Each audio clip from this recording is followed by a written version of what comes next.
Pemirsa, hingga hari ini Mahkamah Konstitusi masih belum mengeluarkan putusan terkait gugatan yang mengkaji sistem pemilu dari sistem proporsional terbuka menjadi sistem proporsional tertutup.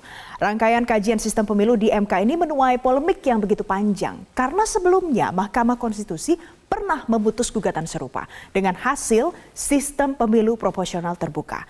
Polemik ini kemudian semakin menjadi saat adanya sejumlah pihak yang mengklaim punya bocoran bahwa pada akhirnya MK akan memutus sistem pemilu 2024 akan menjadi proporsional tertutup. Tapi pertanyaannya, masyarakat inginnya apa? Kemudian bisa atau tidak?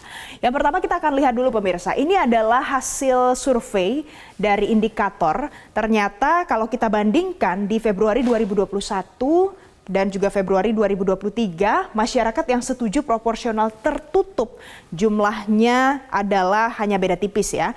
Di sini 11%. 11,7% 2021, 2023 naik sekitar 0,2% yang ingin proporsional tertutup. Kalau kita lihat di samping kanan saya, ternyata jumlah yang ingin sistem proporsional terbuka jauh lebih banyak pemirsa. Jumlahnya tetap konsisten 2021 78,2%. Sementara 2023 angkanya bahkan naik sampai 80,6%.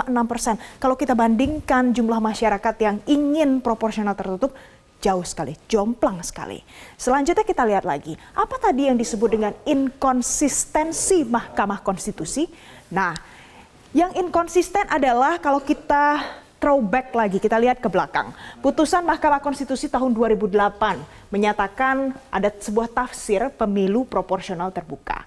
Kemudian kalau kita lihat lagi di pasal 22E soal pemilu, kita baca pemirsa, pesertanya adalah partai politik dan rakyat pemilik kedaulatan memilih anggota DPR dan DPRD, bukan memilih partai.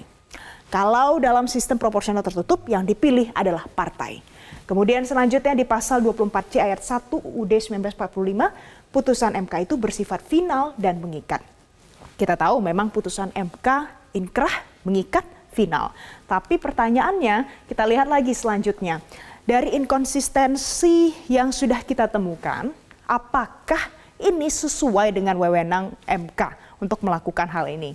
Yang pertama, ternyata Mahkamah Konstitusi punya wewenang untuk menguji undang-undang, memutus sengketa, kemudian memutuskan pembubaran partai politik dan memutus perselisihan tentang hasil pemilu. Kita fokus di dua yang pertama pemirsa, menguji undang-undang dan juga memutus sengketa. Jadi pada saat MK melakukan pengujian tentang undang-undang yang mengatur sistem pemilu di negeri ini, Mahkamah Konstitusi hanya fokus pada memutuskan apakah ini sesuai, diubah atau tetap sama. Jadi Mahkamah Konstitusi tidak bisa mengubah isi dari undang-undang tersebut. Siapa yang mengubah isi undang-undang tentang pemilu? Itu adalah DPR RI. Jadi pada saat akan mengatakan mengalami perubahan untuk sistem pemilu selanjutnya. Yang memutus memang Mahkamah Konstitusi, tapi yang membuat undang-undangnya sebenarnya adalah hak dari DPR RI. Dan selain itu pemirsa, yang menjadi highlight lainnya adalah putusan MK itu tidak bisa berlaku bersifat mundur atau reciprocate. Jadi pada saat ditentukan saat ini akan berlaku untuk pemilu yang akan datang, bukan pemilu yang sedang kita siapkan di 2024 ini. Kalau kita lihat lagi, menanti cawe-cawe presiden memveto putusan MK. Kita tahu presiden cawe-cawe menyatakan dirinya cawe-cawe untuk menjaga bangsa dan negara. Kita lihat, presiden bisa melakukan veto untuk putusan MK.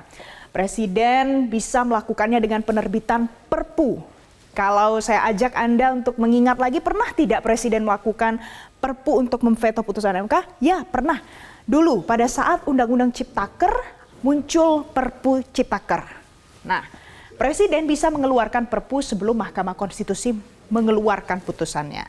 Kemudian veto presiden ini bisa berlaku di masa legal review 2 tahun dari penerbitan undang-undang. Jadi butuh waktu pada saat ada Perpu kemudian ingin dijadikan undang-undang. Tapi kalau seandainya bocoran yang disampaikan kepada publik ini benar adanya, apa konsekuensinya? Kita lihat. Konsekuensi kalau seandainya sistem proporsional tertutup memang benar dilakukan, pemirsa, ada kurang lebih 300.000 calon legislatif terancam kehilangan haknya untuk pemilu tahun ini, tahun depan.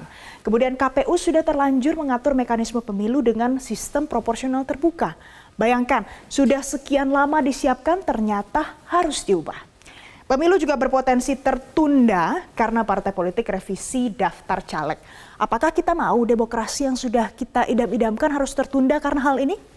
Dan yang terakhir adalah anggaran pemilu 2024 semakin bertambah.